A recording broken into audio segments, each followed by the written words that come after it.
Entrepreneurs, business owners, professionals who seek excellence, bringing the business classroom to you. It's the Business Builders Show. Here's Marty Wolff. We still got a long way to go. Yes, we all got a long way to go. Welcome to the Business Builders Show with Marty Wolff, the show for entrepreneurs, business owners, and business leaders. I'm Marty Wolff, your host for the Business Builders Show, and along with my executive producer, DC Taylor, we will be your guides on this learning journey. Let me tell you my super objective in being with you today. I want to enthusiastically share stories and information to inspire leaders, and if you're listening to this podcast, you are a leader, so you can inspire others. My guest with me today via Skype, because everything is happening via Skype or something like that, is Danielle Grant. Hi, Danielle. How are you? I'm fine, thank you. And Danielle, I believe, is calling from where? Manchester, the UK. Manchester, UK. So, DC Taylor, another international connection we have on the Business Builder Show, huh? Very nice. All right. Very, very nice. Okay, let me say this before we begin our conversation with Danielle. We are recording this interview the second week of April 2020. As we all know, the world has been disrupted by the COVID-19 pandemic. We fully expect that this discussion with Danielle to be valuable now and in the future. So let me give you a brief intro to Danielle. You'll learn more about her as we talk. She is a director of Leadership Global with many years' experience coaching and facilitating programs at CEO and director level. She is a former businesswoman. She's a thought leader in blended learning methodologies. I want to spend time on that later. So, Danielle, along with John Knights and Greg Young, you wrote a book called Leading Beyond the Ego: How to Become a Transpersonal Leader. So maybe we'll start there. Define what you mean by transpersonal leader. Well, I'll give you the definition from the book and try and elaborate on that if that doesn't make as much sense as I'd like it to. A transpersonal leader is one that operates beyond their own ego. In other words, instead of being led front and center by what you want for yourself and your own power, prestige, recognition, and reward, you're driven by the greater needs of your stakeholders, whoever they might be. So not only do they operate beyond their ego, they are committed to their own personal development and learning. So they never believe they're the finished article. They're radical in as much as they will look at things in fresh ways and be bold in taking new initiatives. But with that, they are ethical. They're authentic to their values, to who they are. And at the same time, they're emotionally intelligent and caring. Mm-hmm. So, that's just a brief expansion on what's in the book, and be very happy to explore that and its relevance, particularly in today's difficult times. Yes, especially in today's difficult times. So let's start this way again, or for the next step, I should say. So give us some background on how you, John Knights, and Greg Young gathered the knowledge to create your company, which is Leadership Global, and how you took all that knowledge to write this book. So I guess I'm asking, give us a little more background on you and your co-authors and Leadership Global. Leadership Global. Yeah, we shape Global. Thank you. That's right. It's because we shape leaders, so it kind of does what it says on the tin. We've all been organizational leaders. John was, I think, the youngest senior VP of a Fortune 100 company going back in the day, and he's worked all over the world globally. Greg has been a chief executive, having come from a clinical research background and then moved into the technology field. I had my career through the consumer products arena, so I was the number 2 to the UK head of Disney Filmed Entertainment going back a few years, I was with Matchbox Toys. I was with. I then became chief executive of a small games organization that was a division of a public company. Prior to that, I was marketing director for an 800-strong video chain that got taken over by Blockbuster. Okay. Taken over by Blockbuster? Bought out by Blockbuster, so I took my money and ran. So further verification that you're smart. So plenty of background, and obviously it is in the book, and there were several chapters in the book. By the way, folks, this is really unfair to Danielle and to the other authors. There's no way we're going to cover all the material in this fantastic book. I did read it all. It is rich with stories, illustrations, data, everything you could ask for. So you shape leaders, and your website is leadershapeglobal.com. Leadershapeglobal.com. Leader shape, no S in the middle there. Leadership. I'm really murdering that. I'm going to keep coming back. Leadershapeglobal.com. We'll get it all out. I promise, Danielle. So obviously this is a business show. So let me ask you this question right up front rather than the end. When we wrap up in whatever it takes, 15, 20, 30 minutes, what would you want to have people remember? What do you want to accomplish in this discussion?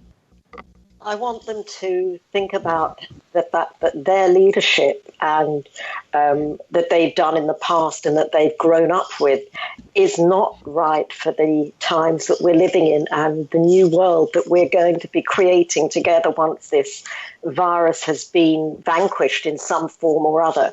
And that way of leading is something that will enrich them, make them happier and more successful, and the world more successful the long term. If all I do is create a sense of curiosity about exploring what their own leadership journey might look like, then I think it will be job done. It's not your father's world or your grandfather's world by any stretch. As a matter of fact, it's not your world. It's changing, and leadership is going to be critically important. So in the book, Danielle, you use the acronym REAL, R-E-A-L, the stages leaders take towards transpersonal leadership. So you started to talk a little bit about that, but maybe go a little deeper on R-E-A-L, or REAL. Real. Okay, well, real, we start out where people come in maybe from an MBA or from business school or from graduating, and we look at the leaders that most of us grew up with, going back 10, 20, 30, 40 years, depending on how old we are and how much we want to remind ourselves of what we've learned along the way. So we start out with real as people come into our world, which is rational, ego-based, as usual leaders. And those are leaders that work to the old Stone Age defaults of knowing everything and telling people what to do. And that's the default leadership that we all tend to fall back on because, hey, the guy that knows everything has got to be the one that we follow. And in those days and in that world, the average leader could remember maybe 80% of what they needed to do their job. They could carry it in their head. And in those days, knowledge was power. Over the years, now we have knowledge at the click of a mouse. We can no longer keep tabs on all the knowledge there is in the world, nor can we have a monopoly of it. And people have become more specialist. So, somebody that is a specialist in one computer language won't be in another. Somebody that is a specialist in online media may not be a specialist in something else. So we've become more specialist and less generalist over the years. And so what we do is we take people in at this level, which is we assume that people have the intelligence, they have the basic business grounding to be at that start level. But what they very often don't have is the emotional intelligence to lead others, because however great your strategy is, even if you're a one-man band corporation, you cannot deliver it single-handedly. You have customers, you have suppliers, you have a community, you have people that you have to collaborate with in today's world. So therefore, being able to have interpersonal and intrapersonal skills in order to harness the energies and the commitment of other people to help you deliver your vision, to help you deliver your purpose, to help you execute your strategy is a given. You can't do it on your own. And if you don't have that emotional intelligence in order to connect with other people, bring them along, help them to see things your way and to do things right, you're never going to achieve any traction. And over the years of working with leaders, we were growing them to a level of emotional intelligence, which made them much better leaders.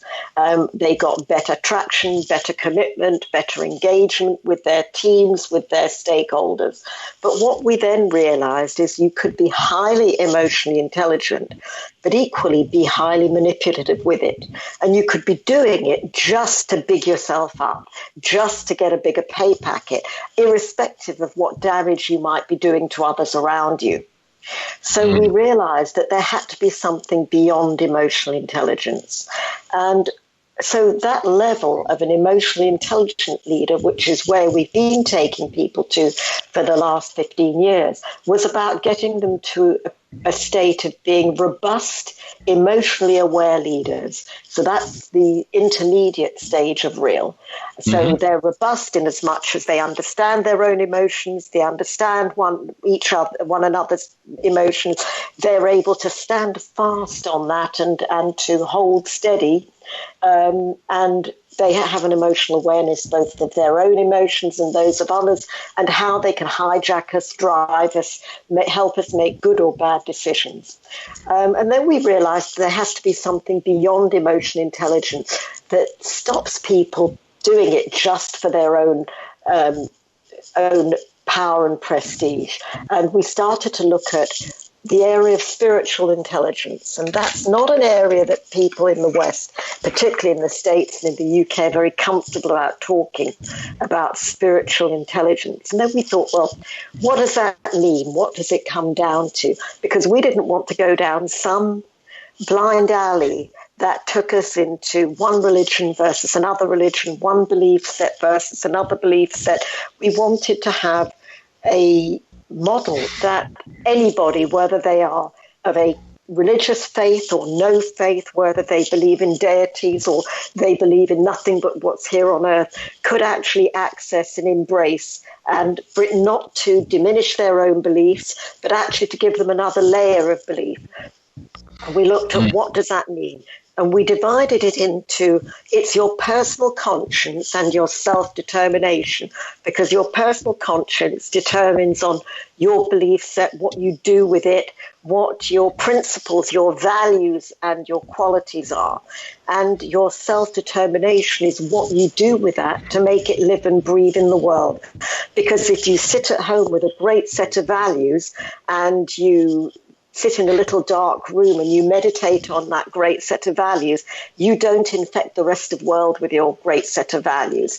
So if you look at people like Gandhi or Nelson Mandela and people that over the years we have not debunked and called into question, they brought their beliefs and their values into life by the deeds that they did and the way that they behaved. And that was with their energy, with their commitment, with their ability to expound on what they did, with their resilience, with a whole lot of other qualities that allowed them to bring that into the world. And that brought them to the stage of being radical, because clearly they were radicals, and we all have it in us to be radical as well, take new paths, ethically authentic leaders. I hope that takes you through those 3 stages of development. You had me completely engaged. I listened and I wrote notes. Our guest is Danielle Grant. You can find her on LinkedIn if you so choose to. Danielle Grant. Her company is leadershapeglobal.com. You can learn more about the book. You can learn more about the work that they're doing, etc. So I've been certified in emotional intelligence, and I've read most of the books, and I've studied this leadership thing. This spiritual intelligence is kind of new stuff, Danielle. I'm fascinated by it.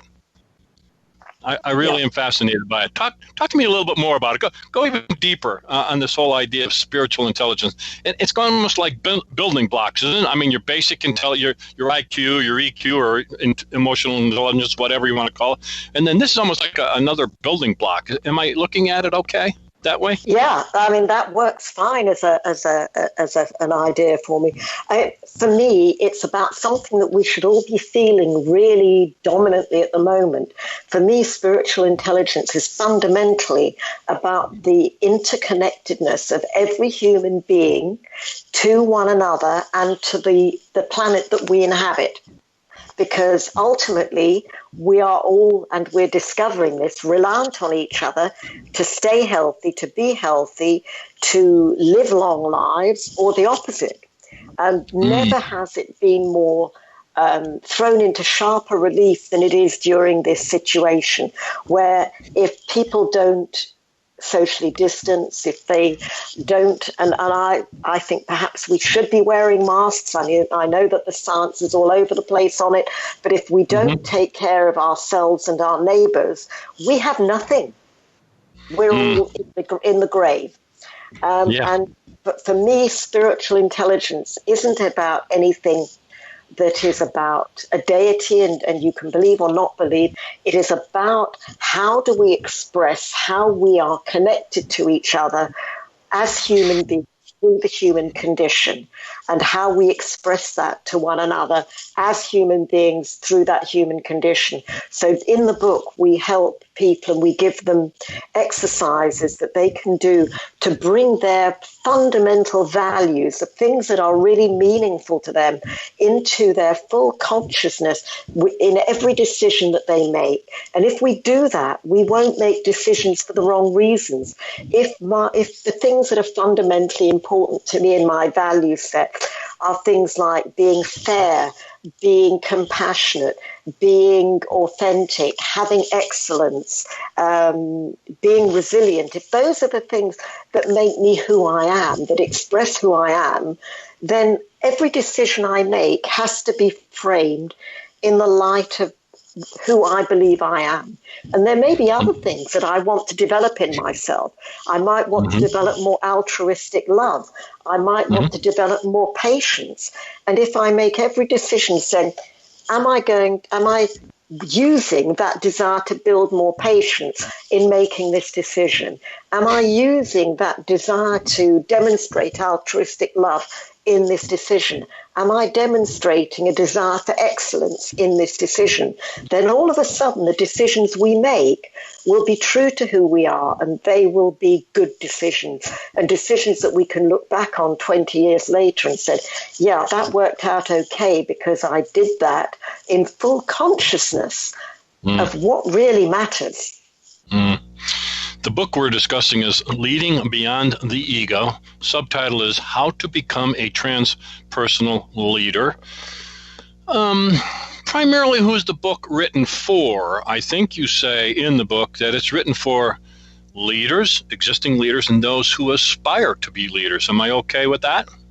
Yeah, I go further. It's written for anybody. And the reason I say it's written for anybody is because we have to lead ourselves before we lead anybody else. Yeah, great point. I want to spend a little time on your chapter. Your chapter is about blended learning. And on page 243, you say, the fundamental issue is the brain resists being told. Let me repeat that, folks. Let's see. Her chapter is about blended learning. On page 243, it says, the fundamental issue is the brain resists being told. Talk to me about that and explain a little bit about blended learning. Okay, so when your parents said go to bed, or when your parents said don't touch that, what did you do as a kid? Why? Yeah, or more often that. Well, I did what they told me to do. I did. Really? I did. Well, not really. I probably fought back. Come to think about it. Yeah, not really. Okay. So that's just a microcosm of what goes on in the brain. The brain resists being told what to do. If somebody tells you, learn your 10 times table, well, that's an easy one. But you don't really learn it, do you? You don't really understand it, certainly not as a kid. But if somebody says, gives you a whole load of bricks or something and says, find out how many will fit into blocks neatly, and you may find a pile of 10 work really well. You'll then understand that because you've discovered it for yourself. And I'm putting that in very simple terms. But there is plenty of neuroscience, and if you want to look it up, there's umpteen things that will point out that the brain is resistant. You think about when you were made to learn something versus when you chose to learn something. When's the situation where something caught your curiosity and you then researched it and learnt it and did it, versus, let's say, all the dates in the calendar of the Second World War? I mean, you tell me which one. Tell me about something that you enjoyed learning. Good point. Yeah. Now, let's get to some fundamental things in addition to what you just said. Is that, again, since I'm in the similar industry as you, and there's others, and all leaders need to learn these skills of the blended learning. So it's a combination of everything, right? And engaging that learner. So it's maybe video. It may be something written. It's something that you share. It's storytelling. Is that somewhat close? Yeah, absolutely. And it's allowing people to access the learning in the way that resonates with them. You've got a wonderful university professor that's a neuroscientist in the States. His name is John Medina, and he was very influential in my thinking because he's done so many experiments on how to get people to learn. And the more senses you can engage in learning, and that is smell, taste, sound, any sense, emotions are crucial. And even if you can get people to smell things or taste things, that increases the learning because your senses have more hooks to recall, and it creates what he calls rich encoding in the brain. So whilst we've not yet got smell-o-vision or touch-o-vision, the best I can do is to offer people things that they can see, things that they can do with their hands, and things at home, writing, reading. I try and engage people in an emotional environment. On a virtual platform, I do this not just in face-to-face, and I've become adept at doing this in a virtual environment, so that they're getting as many hooks to learning. I would encourage people to put a scented candle when they're trying to learn something, because the scent of that smell will help you recall, and your olfactory sense bypasses your other senses so rapidly it triggers recall. So when I design any learning, I do it in a way that engages as many senses as is possible, engages emotion, and then gives people things to take back into their day-to-day lives and go and do. Because until you've done it and applied it, you don't know it. You don't embed it. And every leader at whatever level, whether that's the family, the corporation, the church, whatever you're involved with, needs to understand what you just said to get the message out so that, in fact, we can rally. I'm going to make a statement that I think you'll agree to. You don't have to, because we're running out of time. But all of this, and one of your key focuses of your work is, I'll put it in my words, is performance improvement in the organization. Is it not? Correct. I mean, as individuals, we want everyone to improve, but ultimately, you're driving home the point in the book. You learn these things, you'll become a better leader. Therefore, you'll have a stronger, healthier organization. Am I okay saying that? Yeah, you're okay saying that. And actually, my colleague John Knights has just written a white paper on transpersonal leadership and its impact on productivity. And that's available free through our website as well. It's been published by Routledge, and it's a free white paper that anybody can access. And it shows the links between transpersonal leadership practices and productivity. because engaged people produce more.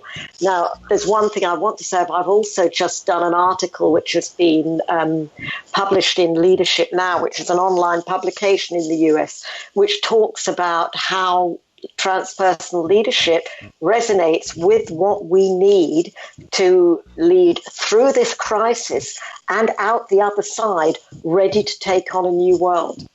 Because the mindset is right. It balances the needs of stakeholders in a values-conscious way. It allows you to make the right decisions with the right values. It allows you to involve more people, which gets better decisions made because we're all reliant on the experts today. And experts don't all agree with each other either. So it enables us to balance their information. It allows us to set up groups and trust them to get the best answers for us and to lead with that touchstone of values and qualities that allow us to be certain that we're making the best possible decision we can do in the circumstances. Well, what an engaging discussion. My guest has been Danielle Grant. Her company is leadershapglobal.com. I would suggest strongly going to their website. I would suggest strongly buying their book. It is more appropriate now than ever before. The title of the book is Leading Beyond the Ego, How to Become a Transpersonal Leader. Danielle, thank you so much for being part of the Business Builders Show. My pleasure. If you ever want to do a follow-up on any particular angle, I'd be very happy. Thank you so much. Bringing the business classroom to you. It's the Business Builders Show with Marty Wolff.